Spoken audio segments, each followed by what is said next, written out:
think I have to wash my hair. Oh. You washed your hair last year! Number 10. Battle Dogs. Ariana Richards. An asylum production with super soldiers fighting werewolves sounds like the bottom of the cinematic barrel. Listen to me. My name is Donna Voorhees.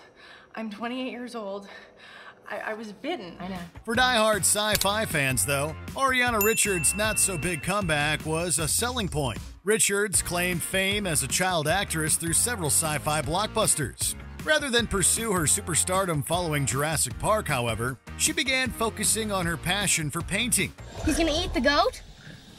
Excellent. What's the matter, kid? You never had lamb chops? I happen to be a vegetarian.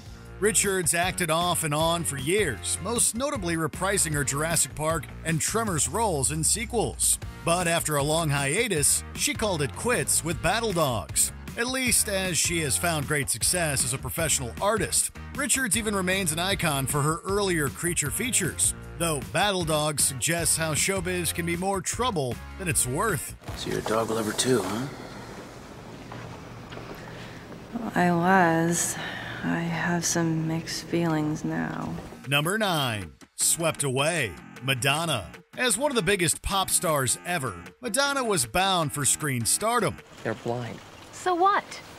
That kind of limits their employment opportunities, doesn't it? Well, they can bake cakes or something.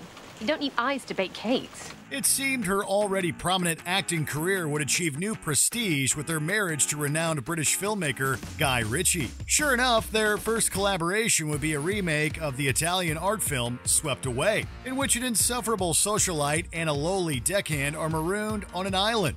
Just wait here, I'm going to have a look around. Why, so you can forget about me? No chance, sailor. Unfortunately, hot off her Drowned World Tour, Madonna washed up. Swept Away was a box office disaster, receiving scathing reviews and sweeping the Golden Raspberries. It's still widely considered Ritchie's worst movie. It was certainly Madonna's last in front of the camera. Though she maintains ties to the film industry, Swept Away convinced her to take a bow from acting. Hiding anything else you want to tell me about? I didn't know it was there. This isn't my boat. Give it to me. No. Where is God when you need him? Number 8. 1,000 Words. Eddie Murphy. The downfall of Eddie Murphy is almost as legendary as his revolutionary heyday. Here we go. Woman meets man, pregnant, war, alone. War over, baby older, new man, happily ever after, bestseller. The 2000s were a financially uneven, critically bankrupt decade for the comedian's film career. But 2012's 1,000 Words marked the final word in this rut. The obnoxious mix of goofy family fantasy and PG-13 shock value alienated everyone. The movie bombed at the box office, largely thanks to word of mouth. Dr. Singer, the world is filled with lost, lonely souls in need of your wisdom.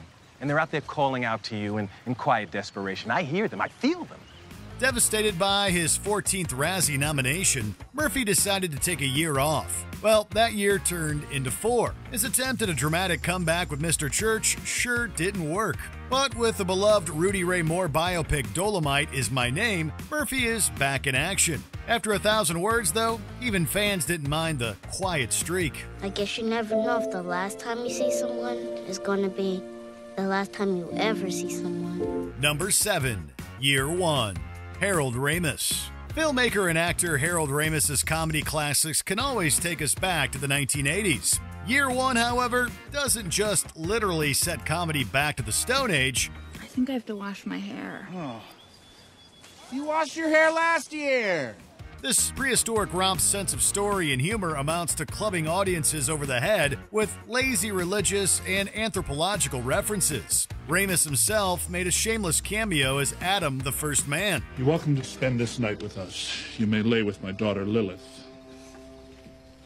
She is without a husband, and as the Lord has said, be fruitful and multiply. The writer, director, producer clearly had some sort of vision. Sadly, with this bomb following several critical and box office disappointments, Ramis stepped away from the camera entirely. It wasn't completely his choice. His health rapidly declined from 2010 to his passing in 2014. Ramis's career should still be remembered fondly. It's just a shame that it couldn't end with something more evolved than YearOne. I hate the world. I hate upside down. I really have to pee. Number 6. Star Wars Episode 1, The Phantom Menace. Jake Lloyd. You're a slave? I'm a person, and my name is Anakin. The Star Wars prequel trilogy started as one of the most polarizing projects in Hollywood history. Many kids loved The Phantom Menace, but it didn't form any nostalgic memories for one. Jake Lloyd had the honor of playing a young Anakin Skywalker destined to become Darth Vader. That honor didn't hold up under disappointed critics and fans focusing an unfair amount of hostility on the movie's child star. Afraid to lose her, I think. What does that got to do with anything? Everything. Fear is the path to the dark side. Never mind the hostilities he faced when he returned to school. Overwhelmed by fame and infamy in the wake of The Phantom Menace, Lloyd vanished from the industry. He has not had an easy life since. But there's one person who can credibly claim that the Star Wars prequels ruined their childhood. I listen to all the traitors and star pilots who come through here. I'm a pilot, you know, and someday I'm gonna fly away from this place. Number 5. The 13th Warrior. Omar Sharif. The hell are you saying? The 13th Warrior is you.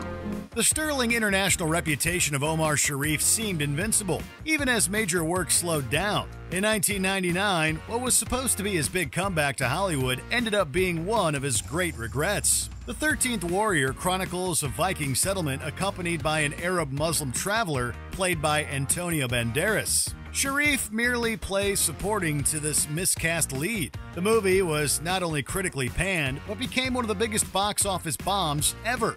I pray thee, God, for forgiveness. Sharif was so openly embarrassed by the failure that he flat out retired. Thankfully, he made a César-winning return with the French film Mure Ibram, then worked steadily until his passing in 2015. For a while, though, it looked like the 13th Warrior had slain his distinguished career. What is he saying? Hurry to meet death before your place is taken. Number 4. Trog. Joan Crawford. As one of the most reliable screen stars of old Hollywood, Joan Crawford consistently bounced back from career slumps. This could be the one chance in a lifetime. Who knows? An opportunity to lift the veil from the past. But after she became typecast in mediocre B thrillers, there was no busting the slump that was Trog. The horror of an anthropologist discovering a revived caveman was nothing compared to the horror of the movie's failure. At least the famously dedicated lead actress was considered convincing as a dedicated, terrified scientist. Malcolm, get me my hypo gun quickly. All the same, Crawford never appeared in a movie again. She held her tongue in public during her final years, but it's understood that she considered Trog to be the last straw. With so many classics to her name, she probably wouldn't take much comfort in her last film becoming a camp classic. We're still getting our little production up on its feet, but rest assured, Trog is going to be a first-rate production. Number 3. Two-Faced Woman. Greta Garbo. With consistent praise and inconsistent popularity, Greta Garbo knew well how two-faced the public can be. Two-Faced Woman didn't even have the praise. I'm Lawrence Blake. My name is Borg. Well, first thing you must learn is balance. Audiences felt that the farce failed to rise above its ridiculous premise of a woman who seduces her estranged husband by pretending to be her own sister. It wasn't Garbo's first flop, but it was guaranteed to be her last. The moment I saw you, I knew I wanted special instructions. The moment I saw you, I knew I wanted to give them to you. She shockingly retired at the age of 36, despite plans to return after World War II. It's debatable how much the backlash over Two-Faced Woman played into this decision, but it couldn't have helped. Garbo still maintains a legacy as one of the defining dramatic actresses of her era. Her comedy work, however, was an unfortunate closer to a groundbreaking career. What do we do when we get to the top? We come down. Number 2. Welcome to Mooseport. Gene Hackman. For 4 decades, Gene Hackman was recognized as one of America's finest actors. His popularity never declined, but Welcome to Mooseport was a real non-starter campaign. President, I'd like to go over some of these. Hold on, Bullet. I have to take a quick cabinet meeting. Hackman played a former U.S. president who runs for mayor of a small town against a respected business owner. What promised to be an ingenious satire of American politics wound up being a dull mess. Yeah, why not? Largely ceremonial. Any work involved you can do. I mean, we run everything else we're involved in. Why not Mooseport? Audience turnout was even more abysmal. Hackman's big ideas seemed to no longer be in qualified hands. This had to play some role in the stress test that convinced him to switch to a more controllable career. Hackman fully retired with dignity after another 9 years as a successful novelist. Still, Welcome to Mooseport remains a cold farewell for a towering screen icon. I had dignity once. Does anybody remember that? Number 1. The League of Extraordinary Gentlemen, Sean Connery. Besides originating James Bond for the big screen, Sean Connery's legendary charisma made him a major leading man in the 2000s. Would you like to learn how to shoot? I can't already. Oh, I saw. It's very American. Fire enough bullets and hope to hit the target. But he himself fell out of love with the film industry after The League of Extraordinary Gentlemen. Based on a subversive comic series, the movie was immediately panned as a generic and silly low point in superhero cinema. Yeah, thought he was. God, I hate getting old.